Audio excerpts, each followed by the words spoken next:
Welcome, listeners. I can't tell you how excited I am to have my friend Tami Wollensak with me again. We've like done a couple projects together, and Tami is my inspiration for my divorcing clients because she's been through the hard and she's going to share her story. And you might have heard it if you've heard her before on the podcast, but um, I want to hear her story because she's done so well through it. And I think she's one of those people that looks back and says, I'm so thankful that I went through that, even though it was hard. And then we're going to talk about divorce and homes and home mortgages, because that is usually the number one question. And Tami, this is kind of exciting. I am doing divorce work again. I know, Oh, I just started. This is kind of like you're probably the second person I told. I mean, oh, besides my husband. I don't know, congratulations. But you know what? You're so good in this space, and people are so fortunate to have you. So when you're not helping people in that capacity, it's almost like a disservice because you do it so well and it's so needed. Honey, that is so nice of you to say. And it was so interesting because, after that little stage one scare, I think Yeah. I just ran away from divorce because I hate divorce. And Yeah. then just like I've really been thinking through things and nothing has really felt quite right since I haven't been doing them. So I was like trying to do a little meditation and praying. And this thought came into my head. And I thought about my oncologist. And I'm like, she hates cancer. For sure. And she still like cured me Yeah. and like walked me through and was positive and made it so much of a better experience that I'm like, what the hell? These divorcing ladies need me and I'm not going to stop. And I've just been so excited about it. And it's just like I'm right back into my calling in my life. And I just took a little break to just learn more ways to help women, right? How to be healthier. And so it's so exciting. So you're kind of my first like true divorced Oh, podcast. So that. I thank I love you. it. And yeah, you're right. I mean, divorce is a terrible subject and it's dealing with people at a very dark moment of their lives and it can feel overwhelming and scary. But, part of the thing that drives me is knowing that I'm really giving people amazing guidance and guidance that I didn't get when I went Mhm. through my divorce. And I actually just wrote an article about it and posted it because it was like I almost choked myself by making the decision that I did about keeping my marital home. It was so, common. I see it so much, and so many people do it, and they think that they're winning something by trying to keep a home together because it feels like stability, but it's really not stability. It's really built on a sand and Yeah. it's such a short term solution and you are trying not to make big decisions as much as you can so it feels safe. And then only come now everything's written, everything's signed, you're sitting in this big house and you're like, oh my gosh, what do I do? How do I do this? Yeah. Now you have to do it. You have to do the work. You have to pay for the bills. You have to keep the maintenance up. You have to do all these things. And that alone almost sent me over the edge. So, And Tammy, that's why I love you is you went through something hard and you used it, you learned from it, and now you're sharing it with people. And I always have my clients connect with you first when they're thinking about divorce because it's besides the kids, it's yeah, a really, really important factor, and a lot of times, the kids are kind of part of the decision. They don't yeah, wanna sell the home because of the kids. Well, do you wanna be able to afford your kids, yeah, being in sports? And now, I mean, since we've talked, a lot of weird stuff has happened in the mortgage world, and I know I went through, a moment in time where people were almost like they didn't want to give up the house because the Mortgage. rate was so yes, and then they wanted to try to keep that mortgage or transfer the mortgage because a lot of them were finding that staying in the house was actually financially better if they could, take over that mortgage, but you can't always. So there's even been a lot more of a mess thrown into this tornado. Can Yeah. you like kind of fill us in on what's happening lately? Yeah. So yeah, that's a really great. So now we have some history behind us, right? It was almost kind of unprecedented. Nobody really understood what a mortgage assumption was. It was this new term that was being thrown around because people were trying to keep their 3% interest rates, and so they wanted to try to assume their mortgage. Well, assumptions have been around forever, but they weren't typically acted on because, most of the time rates were pretty stable and you could refinance and pay out the equity and not have this huge difference in an Right. interest rate, right? So legal professionals and people could write things up and people could carry that out without there being such a big discrepancy going from a 3% to a 6% or an 8% or whatever. And so, this term started getting thrown around, and people tried to start enacting on it. And some lenders would do it and some wouldn't. Well, there's thousands of I lenders, know. right? Thousands. And the lender itself has to have a specific department to handle this. So whether or not they manned that department and had somebody that was skilled to do it, more than likely they were going to put like a clerk in there to be a box checker, Mhm. right? I'm a consultant and and my job in mortgage lending is to get people through the process of the mortgage. And it's a big loan and there's a lot of complexities, and I try to simplify it and walk them through it and hold their hand and answer their questions as a consultant, just like you would in a divorce, right? Right. You're helping people, you're walking them through the legal process. I'm walking them through a very large transaction. Well, in an assumption, that is not going to happen. It's a box checker that's going to be like, do you make the money? Check. What's your credit like? Check. Does this happen? Check. And then people were signing up that was going to happen with no backup plan, right? Okay, so you're saying that people they'd call and they'd be like, "Okay, I can assume it," and they would That's all they heard. assume that they could assume it because that's what they were told. Like, is my loan assumable? Well, yes, it is. Okay, great. Thank you. And they'd hang up. And you're like, "Warning, warning." Warning, it's, there's criteria behind it. You have to know what the timeline is, that to do the assumption, you have to know what the criteria is, the timeline, the criteria, the cost. People don't know that there's a cost to do this. Hmm. Well, sometimes it's thousands of dollars that you're having to come to the closing with and write a check for. With a refinance, when we refinance people's mortgages, a lot of times we just roll that cost into the new loan. So they're not Right. having to necessarily come to the table and write a check for it. They don't really see there's always costs. Well, with a mortgage assumption, what you're doing is you're just keeping the terms of the current loan. So if it's, if you owe 250,000, that's all you're doing is keeping 250,000. You're not doing 250,000 plus Right. closing costs. So those closing costs have to be paid for at the table. So that can cause a lot of distress.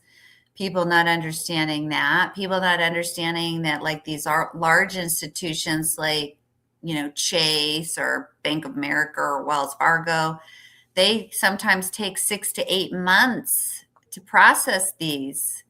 If you go through all the paperwork, you jump through all the hoops. I know even in a refinance, a lot of times people feel like it's a pain.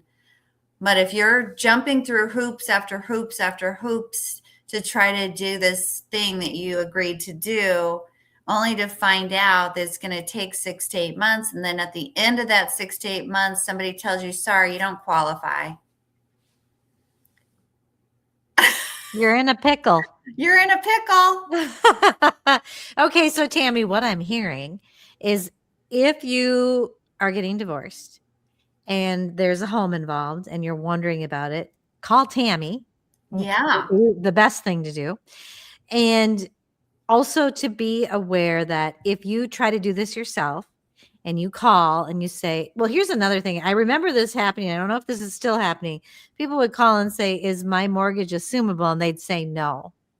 And then Not sometimes they were assumable and they well. just didn't No. have the right department. So you call, you Yes. say, can I please have the assumptions? The assumption department, you're first of all, you want to call the servicing department. Like, Okay. look at your loan statement, your mortgage statement, and on that mortgage statement, it always says for servicing call, right? Okay. It always says that for servicing call, and there's a phone number. And then so you're going to call that number, and then you're going to say, do you have a loan assumption department? Right. And if they say, yes, we do, you can either talk to that department, you can say, I am going through a divorce. Is people are afraid to say that. They think that Right. that's going to like trigger like doing something. No, you Right. need to tell them, I'm going through a divorce. Is my loan assumable? And then they're going to say yes or no. And is that going to be true? Then Or that's the right answer. that's the right answer? If they say no, then they don't have a department for it and they don't have the ability to assume, you don't have the ability to assume it.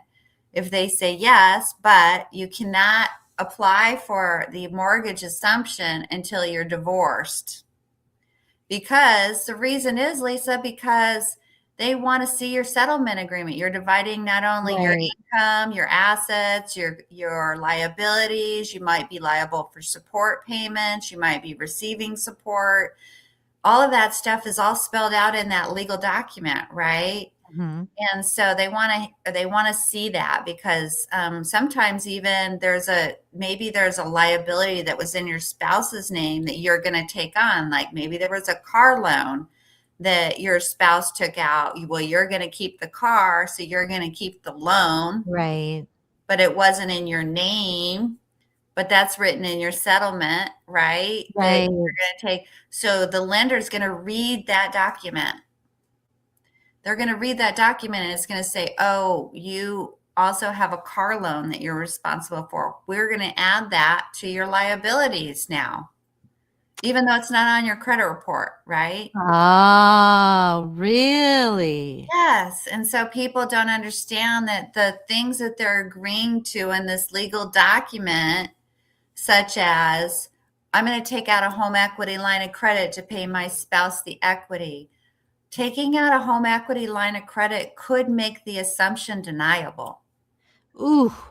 Okay, Let, so we have to be really, really careful about let me explain why, because people, this is something that I just talk about a lot to my clients because they think that's the magic bullet. I'll just take out a HELOC, right? And when you're doing an assumption, they are not going out and getting a new appraisal, right?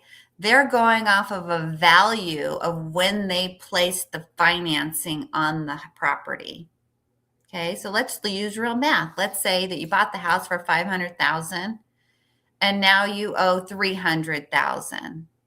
Okay, you owe 300,000, but now years have gone by. Now the house is worth 700,000, right? Mhm. So 700,000 being the current value, you owe 300,000. So there's $400,000 of equity, correct? Mhm. Like when we use that math in the legal world, 700,000 is the value, 300 you owe, 400,000. Each spouse gets 200,000, right? You're going to go take a line of credit out for 200,000 to pay your spouse their portion. The lender thinks the house is worth 500,000. Yes. You owe 300. You're taking a line of credit for 200. You are at max capacity. Your loan to value, what we call loan to value, loan meaning the amount of money you owe against the value. You're now at 100%. No lender is going to let you be at 100% loan to value. We're not back in, 2008. Right. And as I'm listening to this, it's really alerting me even more. I mean, it's pretty imperative that people have someone like you, isn't it? Or, I mean, I don't want to toot my own horn, but yes, I think that it's really important that they're very clear on because a legal document, as you know, Lesa, they can put, I'm going to turn into a unicorn after my divorce is final. That doesn't mean you can turn into a unicorn. right. Right? You can Yes. write a lot of things and agree to a lot of things, and they can get you through the legal process for sure. Right? That'll get you through the divorce, and you can write it and sign it all. But can you carry it out post divorce? Can all this stuff And happen? yeah, I mean, how many attorneys are aware that this can happen because they kind of take them through the steps? Do they come back? Do they hear about it? Or is it just kind of a mess? Well, people do hear about it, and it causes a lot of post divorce litigation, right? Because they didn't write in the settlement agreement that, I'm going to assume the mortgage or sell. That's the other option.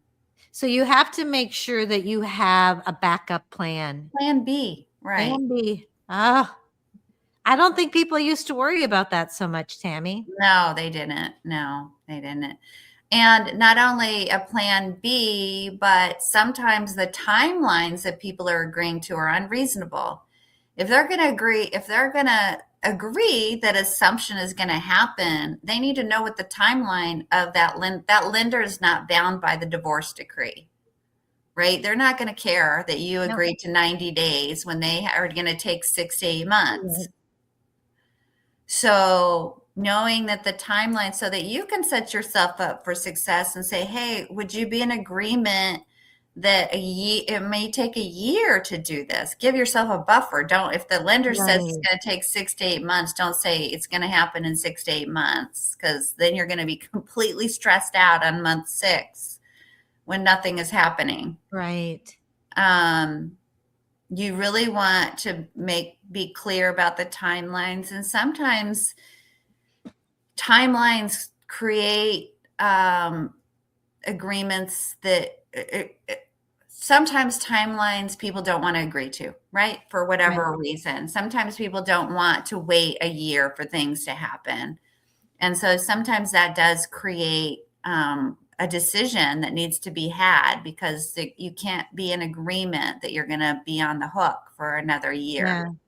It's so interesting as you're talking about this. I did do one divorce. I helped a couple, and they were selling their home. It's going up for sale soon. And they're like, yep, we'll just split the proceeds. They had it all figured out, and then we're done. And I'm like, well, I think we better talk again because what about if it doesn't sell? Mm-hmm. And so I'm glad that I was thinking that way, because that's what we're here for, right? Yeah. We're here to go, wait a minute. So what if it doesn't sell? Then what are you going to do? Because right now they're splitting the cost of the house. Yeah. What about if it doesn't sell and September rolls around? Yeah. Are you going to start renting it out? What are you going to do? And so we put some language in there, and I'm glad we did now that I'm talking to you, because I feel like this is such a crazy market. I don't even know what our rates at now. They're at probably the low 6s. Okay. What were they? How high did they go? 8. I had set high 7s at one point in time. So I think, low 6s, mid 5s, anything in that neighborhood, that's a reasonable interest rate. Reasonable is all relative. Mm-hmm. When you have a 3% interest rate, that was unprecedented. That was like, people were flocking to get those type of mortgages, but that was not in the history of mortgage financing. It was unprecedented. So, somebody's going to make money on mortgage financing and paying 6% when interest rates have been in the history in the double digits before. So even in the 8s. I actually remember, now this is a lot like in the 80s when my parents sold a house. I think they sold it and it was 13%. Yeah, when they Probably. built a house, and then they refinance. Yeah. We fortunately were on the low end now, but it's like, I can't ever, I mean, I wouldn't have Right. near what I have Well, now. also though, Lisa, prices of homes weren't as much as they are That's true. now, right? They Yeah. weren't financing 5, 6, 7, $800,000 of Yep. finance, so, It's so crazy, Tammy, and I watch my kids now. Okay, so the baby's in college. One's a medical doctor. One guy's got a big job, and his wife is a nurse. And they are like, I mean, my son's like, "Are you kidding me? This is all I can afford." He's like, I mean, I want a house I and know. I want a little space. And he's just like, I can't believe, and Crazy. then, even my daughter and her husband, who's an engineer, they're just like, "What on earth?" And it took them, they actually ended up, so they moved back here from Iowa, which is awesome, Mhm. because I'm closer to my grandson, but they didn't sell their home. I think I talked to you. I think I sent you a note Yeah. about that because Yeah, I'm you like, "Can I wrote assume about it? it. What are we gonna do?" But Yeah. they did end up selling it, but not before they got here, so then they had to rent, and Mhm. then that's competitive. So they got like a 2-year rental agreement and they love where they are, but it's just a very, very different story than when my husband and I started out over 30 years ago. You know what Yeah, I mean? I mean, we absolutely. just, we're buying and selling and it was so different. It very much is different, and people, just need to empower themselves with the information, and that's really critical to understand that not to rely on an attorney, not to rely on a mediator, not to rely on anybody to give you the guidance regarding your future and your finances other than the people that can give you that information, right? So we all have our lanes. I don't give Yeah. legal guidance. I don't tell you what the judge is going to sign off on. I don't give you any direction on what you should or shouldn't do. That's not my job, is not to say what's best and right for you and your family. My job is to give you all of the information so that you can make the best informed decision for yourself. If it means staying on a mortgage together, that's an option. But what does that mean to you, I know. your spouse, And right? I feel like I'm seeing more people do that. Or I was, They're coming back around now though, Lisa, because okay. they made agreements to stay on a mortgage for like 2 years or a year, right? And now all those agreements are coming up. It goes fast, It you're just does. kicking the can down the road. Yep. Yeah, I remember even having people having young children and just saying, "Till this one's 18," Yeah, or whatever. And that works. And so I think what you're telling me is gonna make me better when I'm helping people come to their agreements to make sure they're connecting with more professionals, you know what I mean, than just me, yeah, and that they're aware that yeah, even though you come to this agreement, we yeah. don't know for certain what the bank's going to do. Right, exactly. And if Yeah, you're comfortable with that, and now parties know it, then it eliminates a lot of post-divorce litigation or any kind of even arguments about it. You want to right. eliminate any possible stress over any of these decisions that were made. You don't want to go back to have to deal with court again. You don't want to have to deal with, you want to try to work on co-parenting if there's children involved, and there's Right. other bigger things, fish to fry, other than, some of these agreements unraveling. Well, and it's so interesting because I think the first thing I'm doing coming out of the gates is working with a couple that I think I did their divorce mediation probably 3 years ago, 2 or 3 years ago, and something's unraveling. Now there's attorneys involved, Yeah. but and something's not working with one party, I don't think is doing what they said they would do with the home. Yeah. So, it'll be interesting to see what that is. And so this is going to enlighten me too. Um, but I have a feeling that's going to be a bigger part of my post-divorce mediations. Yeah, absolutely. Sadly.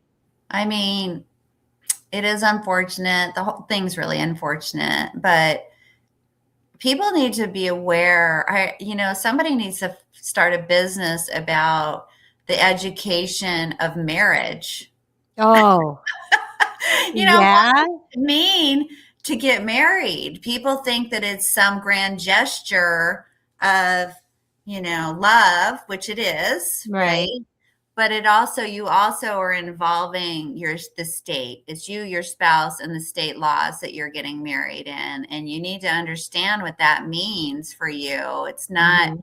um, there's a lot of legality around marriage. They make it sound like you're gonna, spend all this money on a wedding, you're gonna walk down the aisle, it's gonna be all bliss, and then nobody talks about the financial impact of you're building basically like a business with somebody. Mhm. Your business partner can sit on the couch and eat bonbons all day. If you choose, you signed up to be business partners with them. Yep. You're going out and you're building a balance sheet. You're building a financial bucket of assets that are growing and doing things, and everybody's trying to do their part, and some people aren't doing their part, and other people's are going outside the law or outside the rules of what you guys have agreed Yeah. to. And there's just so many nuances with that. It's There just, are so many, and that is one thing that I've found too with a lot of couples. They're like, "What? But this is mine. This is yeah, my money." this is my money. No, it's not. Yeah. People then Surprise. say, my 401k, Uh-huh. my this, It my is that. really hard. Even I mean, I think they get it, but it's like, "Well, no, They don't can't we want just to do know. this?" They Well, we don't don't have want to. Yeah, and they don't wanna tell the court. I'm like, "No, you gotta put it on the spreadsheet, it's Right, your assets." So, but right. I don't wanna okay, so we're getting towards the end of our conversation, and I Yeah, do not want to be all gloom and doom. yeah, Because this podcast is to help people so that they're not as afraid. yeah, Right? Because it's a scary time, and I don't want you to be afraid. I want you to use this as a information gathering, right? And so just be sure that you really look into the home and that you ask the right questions and that you know that what the criteria is if you're looking into an assumption. And yay, if you can do one if you want one, but then dig a little bit deeper. Call Tammy, get that figured out. plan B, But I plan B too. yeah, plan No? and have a plan B, always have a plan B. But I also wanna say that you have been through this, and you have made it out, and you are so I think you're grateful for what you went through, and I think you've had a tremendous amount of growth, and I think that you can make feel people feel better just by the life you're living, Tammy, don't I mean, I just feel like that. That's so sweet of you to say. And yes, I did. And I do try to tell my clients, it's not a transaction to me. It really is, helping people feel that there's hope and that they can hit the reset button and Yeah, that they can start again and they're going to be okay and that things are going to work out and they're making good decisions. Um, I get close to a lot of times I get close to my clients and I feel like they, are in a that life transition is really dark. It's like a death, right? I yeah, mean, they have to grieve it. They have to go through a process. And when you're going through it, it's a really foggy time. So I really do try to help my clients feel supported with their decisions. And no question is a bad question. And sometimes they feel a lot of shame because they weren't involved in the finances. right, They didn't know what they were signing. They didn't know, what any of this meant. And a mortgage is a really big transaction and it comes with a lot of compliance and complexities along the way. And so, having somebody that can stand by you, by your side, and I get text messages at night and stuff like that. And I'm like, it's okay. It's all right. We're going to yeah, figure it out, and we're going to get through this, and you just have to do X, Y, and Z now. Let's just take one step at a time. Yep. But anyways, it's very meaningful to me. So I appreciate you saying that. And I do feel like this is what I went through helped me understand what that feels like, so that I can have empathy to my client's situation, Yeah. because I don't think that if they go to a normal mortgage broker, somebody Right. that doesn't focus on this lane, they're looking at it like as a transaction. What's wrong with you? You need to sign these documents. Right. You need to, like, I need all this documentation. I had a woman that I'm doing a loan for now. She's got 4 kids. She's trying to do all this stuff, and she doesn't work with computers every day. We're a technology based institution. We need things scanned and documented Mhm. and uploaded to our secure portal. She just couldn't do it. Her computer was broken, blah, blah, blah. We printed the documents. I drove to her house, got them. Now I can't always because I do national, look, it was like, she's like, really, would you do that? I'm like, yes, just print them, leave them at the front desk of your office. I'll come get them. I mean, we do that for each other because Right. sometimes that's the right thing to do. Yes, amen. And I think too, they can see you made it through this and you're doing even better. So I just think that hope in the middle of all that, you know what I mean? When you see somebody who survived something that you're going through thriving, it's always brings you hope and it always makes you feel better. And that is what you want to cling to. And I think that is another reason that you're fabulous at your job, not just because you're got this, math smarts and the mortgage smarts. I think Oh, that's a big part of it too. So and it's so great to have friends and professionals like you that we can work together and I collaborate know. and help people through this process. So I'm really excited that you're back at what you do so well, and thank you for having me talk about this, because we're both really passionate about Yes. making sure that people are going through this in the best possible manner that they can. Amen. Amen. Tammy, thank you so much for your time and thank you for being Lisa, here. of course. Take care.